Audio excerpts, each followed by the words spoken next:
Steve, Happy New Year. Happy New Year. I'm glad that no weather issues prevented us from being here to do a. Oh, that's a good clap back, Thank but you you. are correct. Thank you. You are correct.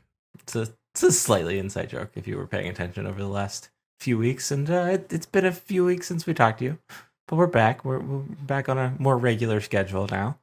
The name of this podcast is Stuff Summer Says with Steve, Steve. I'm sure in 2026 he's doing wonderful. it's All of those wonderful. It's a things. podcast Yeah. night. And again, here, I am so happy that's where you started, even though we're not going to go there deep. That was great. So glad to be here. I don't know. Like we have an agenda, which is just one text message, is it per usual, which is this out peek behind the curtain, if you will. I think we can dabble in that space a little bit. How was your break? It was good. It was great, in fact. Okay, good. Got to go to Florida, nice and warm. Nice. Sat around on the couch, did nothing. Also Nice. equally as good. Very good. So, all right, we do have a lot to catch up on. I want to talk about the bowl game. Then we've got to talk about the literal 112 entries into the roster move tracker. That we're going to talk about each one by one. We'll talk about that. We're going to go talk about some hockey stuff. And then you texted me an old guy, young guy, which I thought was a great one because it was very topical for a recent Good for us. Good. experience, I guess, if you will. All right, you ready to dive in? Yep. Okay. Let's talk about the bowl game first. Penn State beat Clemson 22-10, and the Pinstripe Bowl. I did not wear it, but I do now own a Pinstripe Bowl champion shirt because I think what an odd artifact from an odd year. That I also thoroughly enjoyed the 3 hours of my Christmas break watching Dabo Sweeney just anxiously boxed into a cage by Terry Smith. And I thought that, for the Terry Smith era that is sort of ending, I thought it ended in a really nice, positive way. I thought that it was a lot of fun to watch. Not really much else you can kind of take away from that other than it was a good A lot of ending people to the watched season. it, I guess. Yeah. So that's great. So they're good for them. Yeah, it was uneventful. It was, I don't know if it was predictable. I don't know if it was boring. It was a workmanlike, Yeah. blue collar, blah, blah, blah, blah, blah, all the cliche. But it was a Penn State fan. I'm sure it was entertaining for folks. So in a way to end the season on a positive, a season that had lots of reasons not to be positive. Well, let's stay there for a second because I think you raised an important point. It was the number 2 most watched Penn State football game of the season, and At noon. at noon as well. And I think that's some semi interesting for a couple of reasons. Number one, you get the boost because it was on ABC, and that's naturally just always going to happen. Number two, it's people are just sitting around watching football at this time of year, and that's going to happen. Generally speaking, the bowl games are some of the higher rated games of the year. But I think kind of it was a good reminder of the places of a bowl and maybe this wasn't just Penn State specifically, but all of the other bowls that happened over the last 2 weeks. I still enjoy them. I still want to consume them. I still want to turn them on. It's a part of the time of year that I think you see all these people being like, oh, there's too many bowls, or there's this, that, and the other, or opt-outs, all of this. I still enjoyed the 3 hours watching the Penn State game. I enjoyed the many other hours I spent watching the other football games over the period. I really don't think that, I feel like we do this maybe every year, that we have this big panic over the state of the non-playoff bowl, and then they happen and they're completely fine, and maybe that's just how it's always going to be, but maybe that we can, at least be mindful of that going into, and try to remember that by the end of now 2026. Yeah, and at their core, that set of games are TV shows. They are not. I was going to go through the spreadsheet for tonight, and I just didn't have the time. And as I thought, it doesn't matter. And look at attendance. It doesn't matter because it's just a studio audience that's in person that provides a backdrop for those games. Now, some of them do charitable things, and again, in my world, I'd like those bowls to exist more than the other bowls that are just making money for themselves, but their TV programming and they work as it is. It'd be okay from the football side of me if 3 or 4 went away, but something else is going to come in there for TV programming for the networks. ESPN has done a wonderful job with bowl season and calling it bowl season, and other bowls that don't appear on ESPN benefit as a result of it. So they should say thank you for that. But yeah, I mean, it was the quality TV programming, good game. I caught a couple other games. I missed Vandy and whoever they were playing. Iowa. And, I thought that was going to be interesting and just didn't see that one with travel. Texas, I wanted to see, and we missed that. That whole day there was messed up with travel, just stuff and family things. But yeah, I think they serve the purpose they serve. They are TV programs, and I think that's what happens in the messaging. There's a football message and there's a TV business message that are not exactly the same, and you can't argue them both without arguing one against the other. I think that makes sense, and I think that goes with the feeling that I've been having of, and I think I said this before the bowl game, before the Pinstripe Bowl, like there is no momentum that you can take from those bowl games anymore into the off season. And I think we're seeing that now, especially with the portal, right? But like, I think that is an important aspect to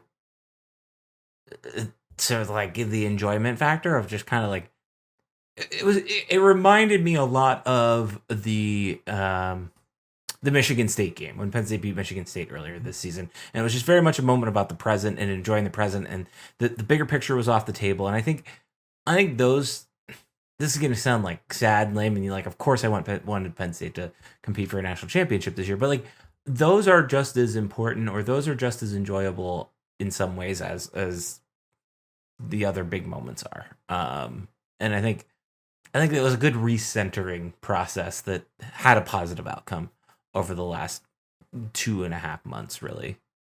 Yeah, realistically, yes, because those moments only exist in the time of the competition and for a little bit after, no matter how big the game, unless you win the national championship. All the moments right. are kind of the same. What I didn't see leading up to the game, unless I just ignored it, and it goes to the value of the game ends at the game. There was none of the trite, they get 15 additional practices. They get this. They get ready they get to do that. Because it doesn't matter. This team is, people used to say, well, last year's team was last year's team and this year's is different. Maybe it was different by 5 or 6 players in some years. Everybody's team's different next year. I mean, almost everybody in some way because of what happened. So the moments matter a little bit more in some ways. I think that's a good way of putting it. Anything else on the bowl game? Anything else on bowl season writ large? No, I'm going to pick the scab. Yes, Penn State leadership should have found a way to beat this thing a bowl game. Forget the new football coach. I think he gets a pass. I think if you're the AD and or the president of the place, what else you got going on that week that you're not in town a day earlier?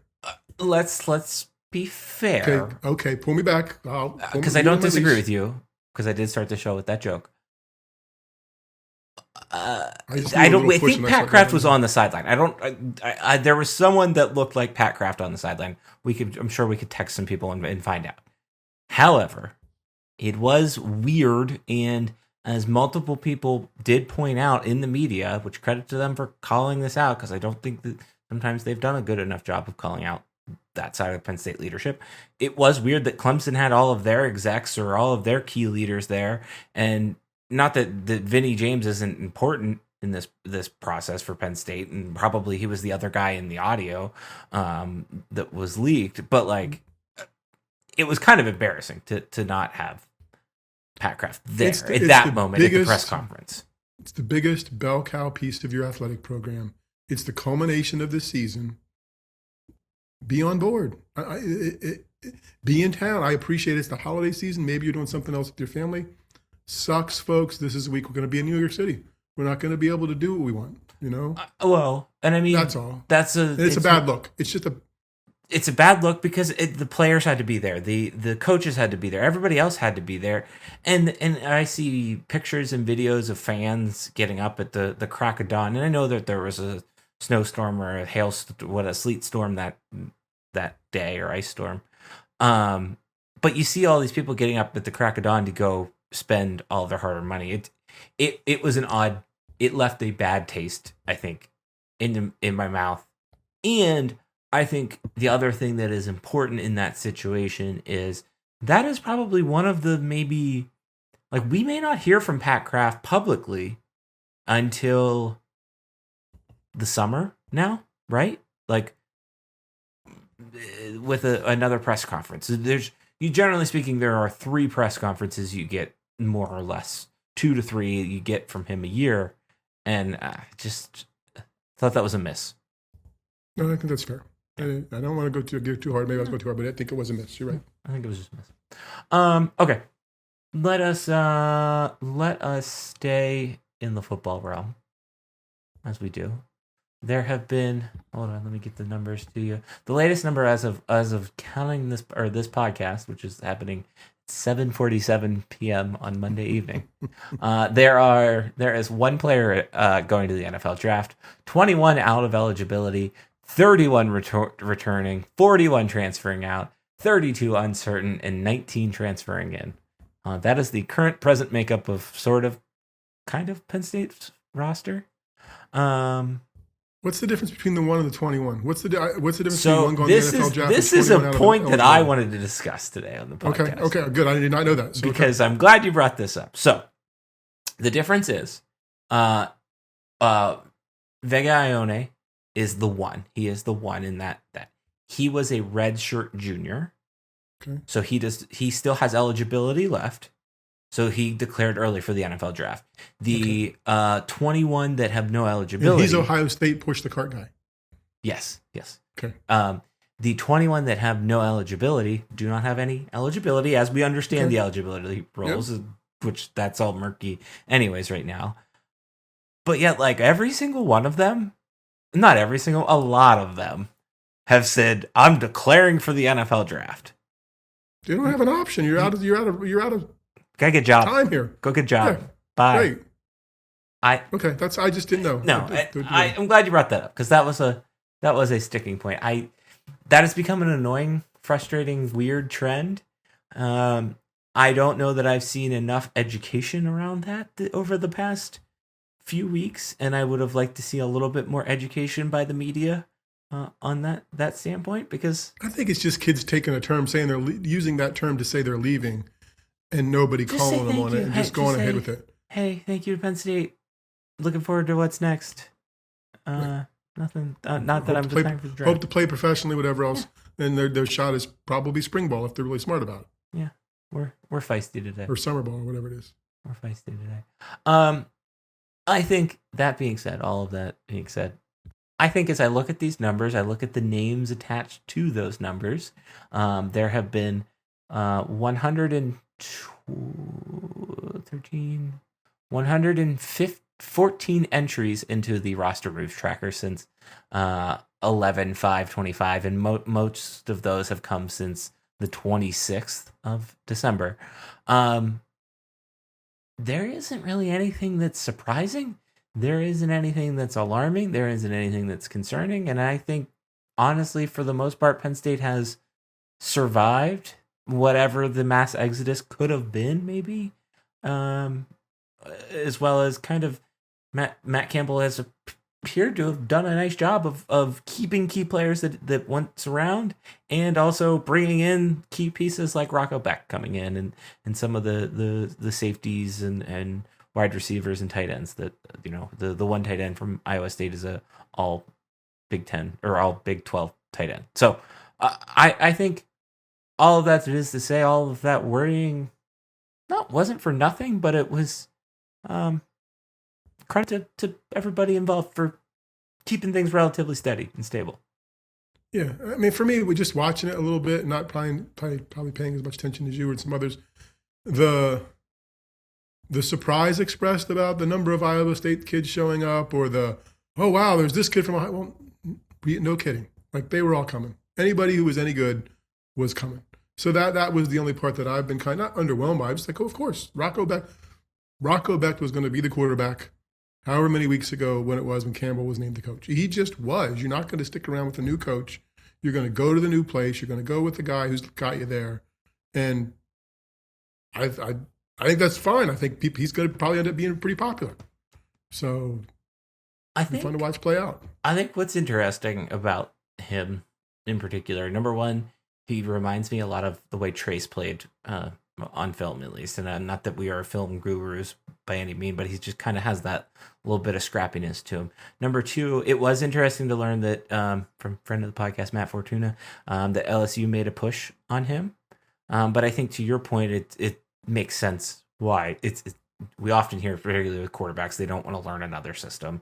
It's just easier that way. I think that's he's got his whole line in front of him, right? In the tight end. For the most part, yes. Like so he's got tight ends around him. He's got a pretty good wide receiver or running back around him. I think that's where the marrying of the Penn State roster and the Iowa State roster comes together. And I do he did an interview with Pete Thamel on ESPN. I do appreciate them early setting the expectations that they want to be a 10-win team, that they want to go to the college football playoff. And I obviously some of that's just lip service, right? But when you look at the schedule that Penn State has next year, and here we sit on January 5th talking about this, I think they've allowed. I think 8-4 was always going to be the expectation, regardless of who the coach was, knowing that there was going to be a roster depletion after this season, even pre-Franklin firing.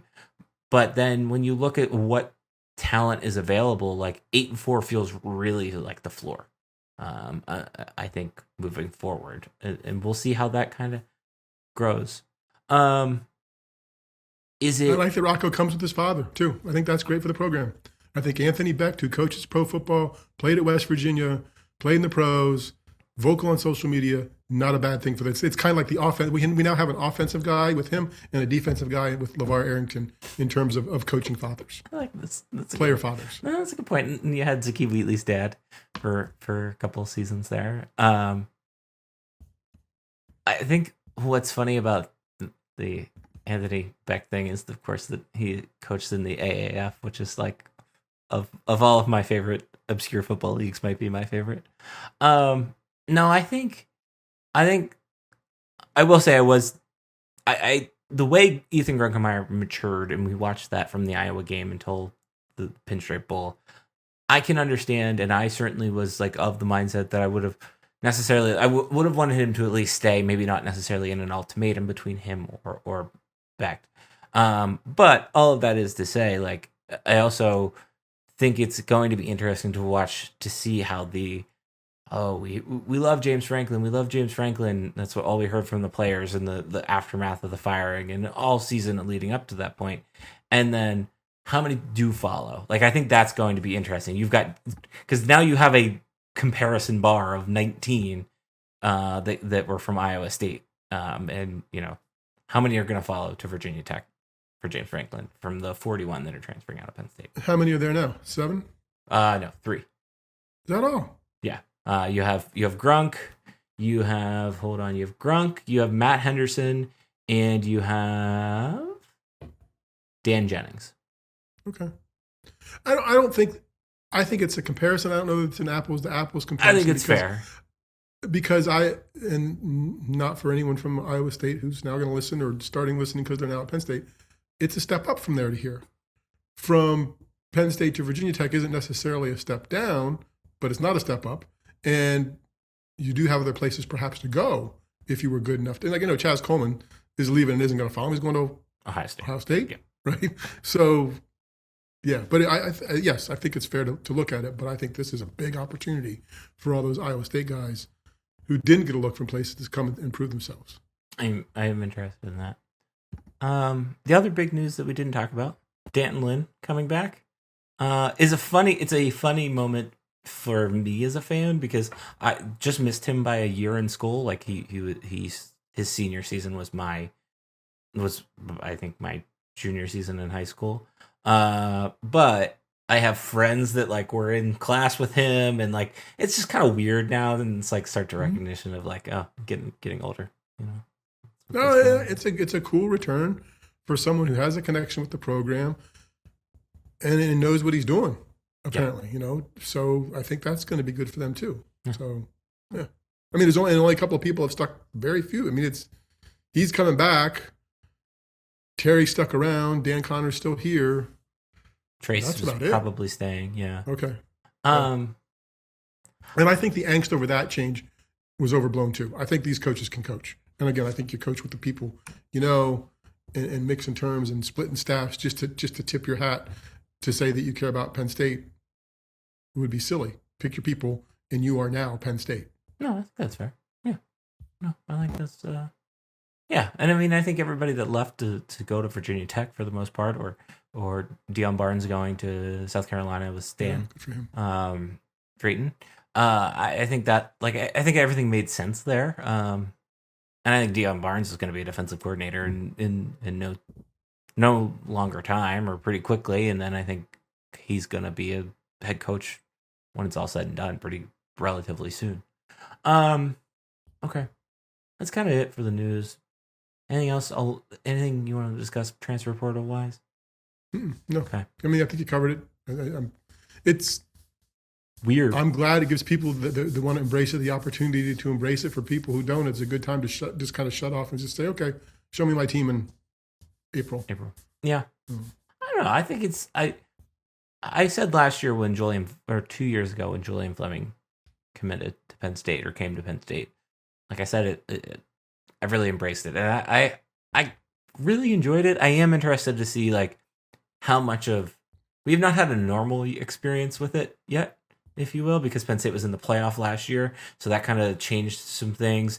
And then this year, the coaching the numbers changed. are bigger because of change, yeah, right? What is it going to be like in a normal year? I guess would be a better question. Not that I don't want Penn State to make the playoff every year. Okay, there's that. All right, I gave you some homework, sort of. I don't know.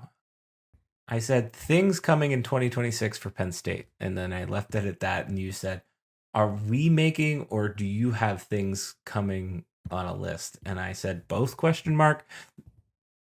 So I did my homework. I came up with a list of 10 things. You came up with 10? Yeah. All right. Can how?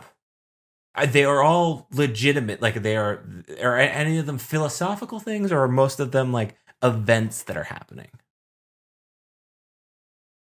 I think they're almost all events happening. I've got 1, 2, 3, 4, 5, 6 sports represented among my 10 things. Ooh, okay.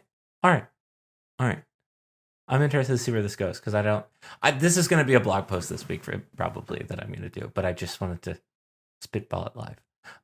Okay, so I'm gonna.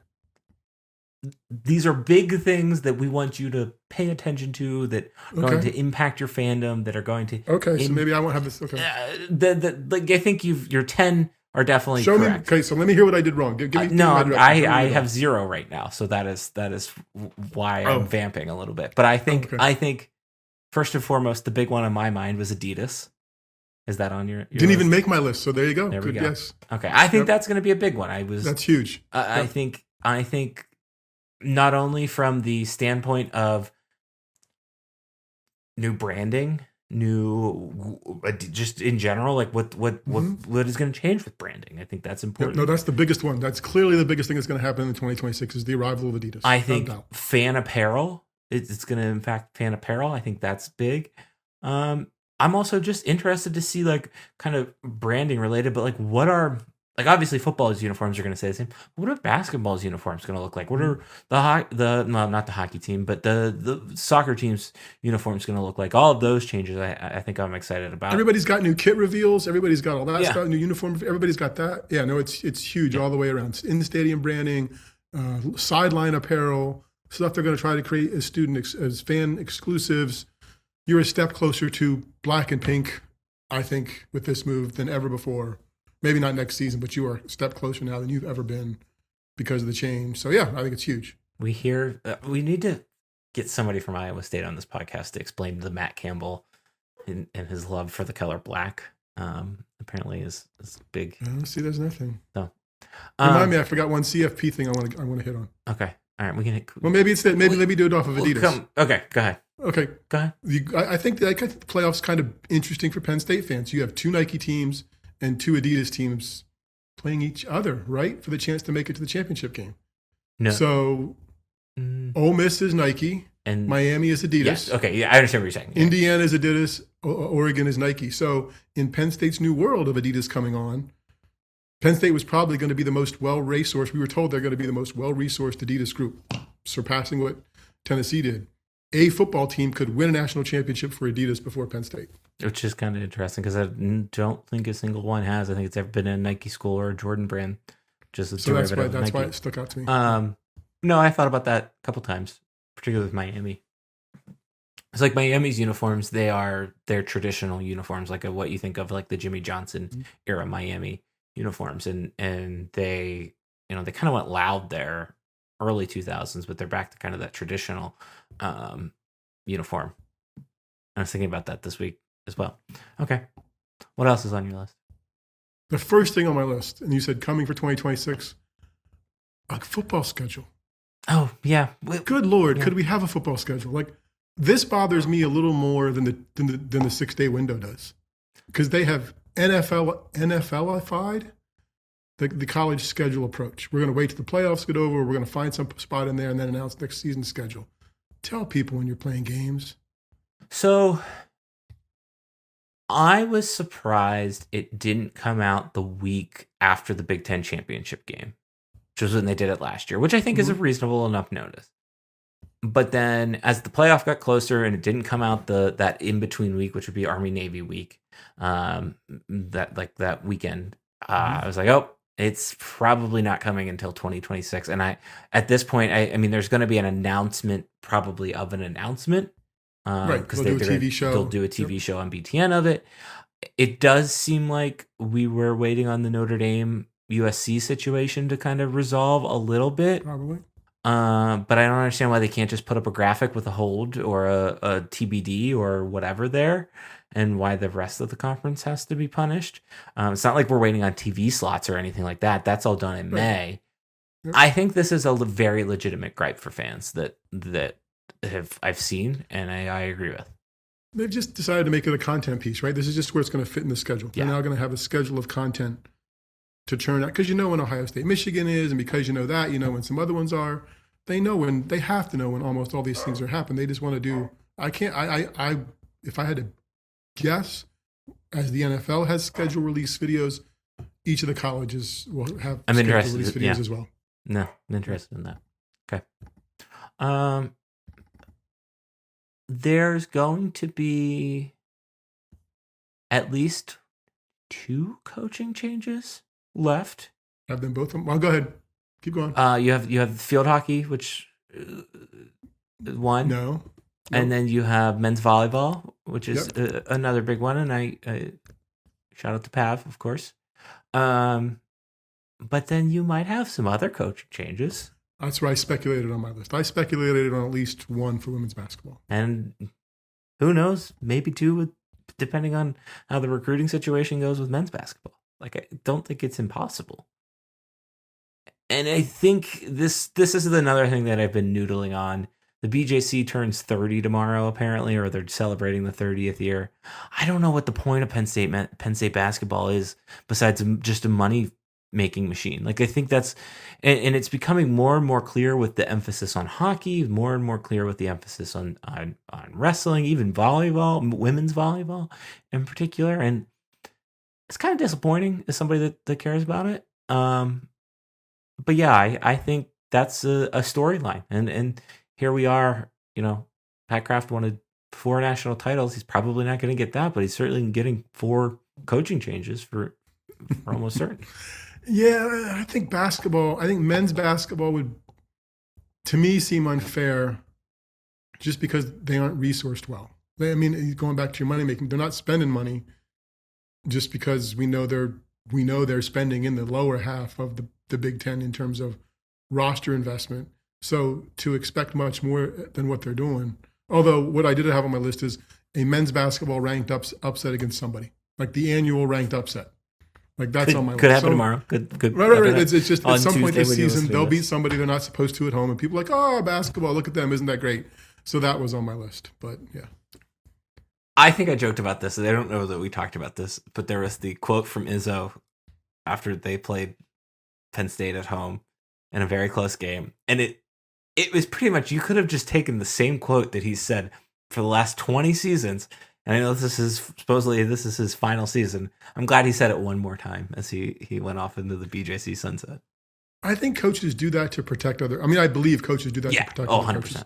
They're doing the right thing. I mean, they used to say that about Pitt when I was covering them and they were struggling and whatever years ago, 30 years ago, and even now at Penn State, the coaches are doing a great job here. They're just protecting. I mean, yeah, it's just a fraternity move. I'm trying to think what else is on the radar. I think I had another wrestling national championship, so I'll take that off because we just talked about in the previous discussion. That interesting. Wow, that's sad to say that another wrestling national title is not that interesting. Nice. I think the continuation of playing sports in other locations is going to be kind of, I don't know that it's a trend or anything that's going to change because it's kind of sort of set in stone now, but you already had the Palestra game, which I still don't understand why we're doing that. You have the women's and men's hockey game at Beaver Stadium. You've got. Did it make more sense when Chambers was a Philly guy? Maybe. I don't know. I really don't understand the Palestra game. That goes back to the money making. Like, what is the point of Penn State basketball in general at this point? I don't know if they make money off. I don't know the agreement. I haven't looked at the attendance, but I know I asked Daniel Gallen who was there, and he said that it was not full compared to other years. And I think it's you had them play at the Giant Center as well. They played Pitt there on the 21st at the Giant Center. But anyways, you got the hockey games as well. You've got wrestling basically just becoming now a full-time tenant at the BJC. You've got women's basketball playing at Rec Hall. Like, is that trend going to continue, or are we going to see that happen again in the 2026-2027 school year? I'm interested. Rec Hall, the women remain at Rec Hall for sure.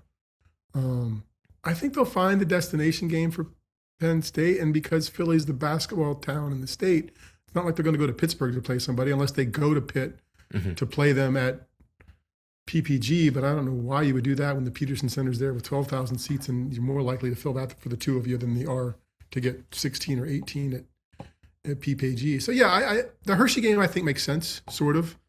Maybe they play, although Maryland would be a non-conference game, but maybe there's somebody else that's kind of middle for non-conference. I don't know who. Villanova. But if you had Villanova, you'd want them to come to your place or do a home and home if you could do it. Yeah. So, no, I think as with all sports, it's become, there's a piece where they feel, everybody, not just Penn State, feels they need to do some kind of event or non-traditional thing just to separate themselves and get attention, to create some content, to create some different things. So yes, I think that stuff will continue. Not exactly sure how. The next one up for us for Penn State is the hockey game, when they're going to have 60,000 people there, perhaps. At least that was Godowski's number on a podcast last week, which would be pretty impressive. Yeah. So good for them. Yeah. Okay. Is it your turn? I had a Frozen 4 appearance on my list. Ooh, you do? For the women's hockey team. I was going to say, was it for men or women? We'll see. I'm interested to see if they can get there. Still kind of running into that men's volleyball problem of being really good in their own conference and then struggling in out of conference sometimes. I think that's a thing to keep in mind. We can get to men's hockey in a second because we tend to talk about that a little longer. But I have a football one then. Okay, I have one more football one as well. Okay, coming for 2026, more than one wide receiver who catches 100 yards receiving in a game. There was only one receiver that got 100 yards receiving in a game this year in the regular season. That's it. Devontae Ross had 115 against Northwestern. Next season, there will be more than one wide receiver who catches 100 yards receiving during a game. I hope. I think that's a fair one. I was going to go more us related in terms of football. I think the game day presentation will be dramatically different this season. And I'm also interested to see how things pan out with the whatever they're doing with the stadium. Because that's we don't really have a vision of what they're doing with the stadium in 2026 for this last temporary year. So I'm interested to see what that looks like as well. So that's what's on my agenda. No, I think that's fair. I think you're right. I think game day presentation changes. I mean, I don't know if significantly, although You have an excuse. What do you got to keep? Right? You have an excuse. You have a new coach. You have a new person in charge. Friend of the show. Keep the band, and that's about it. I was gonna say, what do you have to keep? You have to keep the band. The rest of it, you can change. And in this world of players getting multiple millions of dollars paid, maybe or maybe not going to class in terms of having to interact with other students, it's a different world. Feel free to make it different. Yeah, I think it's fair. All right, that's about it. Any other ones on your list? Yeah, this one's the one I yielded to. I had 9 football victories as a minimum. We kind of talked about that. I have, this is my last one, was my last one. Another, even better, on-location podcast episode. We'll see about that one. Who knows? Maybe it could come as soon as the end of January. We'll see about that one. But maybe. I don't know if I'll be showing up with a case of Genesee next time. It worked. It worked. That was all we asked. January is a dry month for lots of people. It might work. Yeah, definitely dry for us. You're gonna come to Tampa and do the podcast with me in Tampa. I could be tempted. Susan said it's already kind of cold. Came home from work tonight. She's like, "When are we gonna go to someplace warm?" I'm like, "It's January 5th." So we'll see. All right. As long as there's a night game, we'll do another live from the Half Moon Tailgate podcast. I promise. Look at that. That guy, you've heard it here first. We will do an exclusive 1 hour. Listeners will be clamming with Russ. That will be what we do. Oh, now you should not have done that. Actually, it'll be with Terry. Because Terry will be looking frequently. It'll be with Terry. She's our favorite, not Russ. Okay. Want to talk some hockey real quick? Sure. You were at the game last night. You covered the game last night. Yep. It was weird without the students there. Full section. They filled the section pretty much, but it was just different energy. Yeah. It was kind of like a wrestling crowd. It was kind of quiet. They didn't know what to do early on until they knew what the cheer happening. Yeah.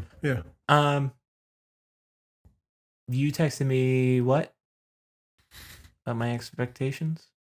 Oh, I wanted to know what your expectations are for the team at this point. Nothing has changed. First off, Frozen 4 or bust? Yeah.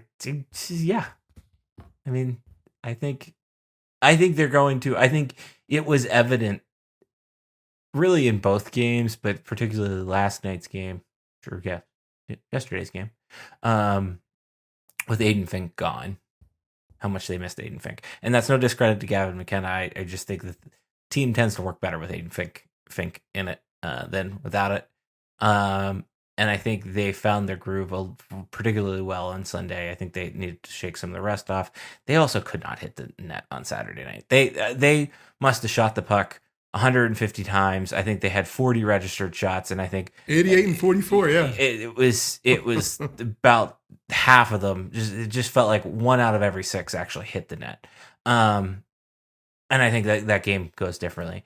No, I think they're going to get into a groove. I think they are going to be fine. And I think they're going to, again, I think it's more so I don't know that I need to see them be overly confident. I think I need to see them connect some dots, probably starting in middle February, Valentine's Day on, and start to really, as long as they're connecting dots by then, I think they'll be fine. And I don't have any reason to believe they won't. I do think the goaltending situation still is a little shaky to me.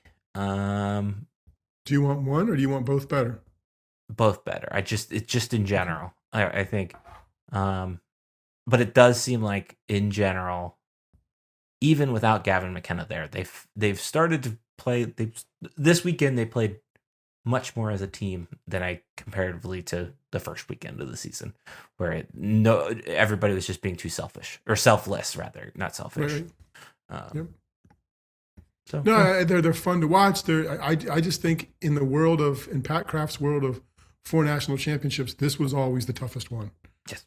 And it doesn't feel like it's getting easier as the season goes on. I agree with everything you've said about assessing their play, the timeline. This just feels like the toughest draw of any of the 4 hopeful national championships, just because the quality of play is so balanced and so good across college hockey that being able to do what they did last year again is just going to be tough. I'm interested to see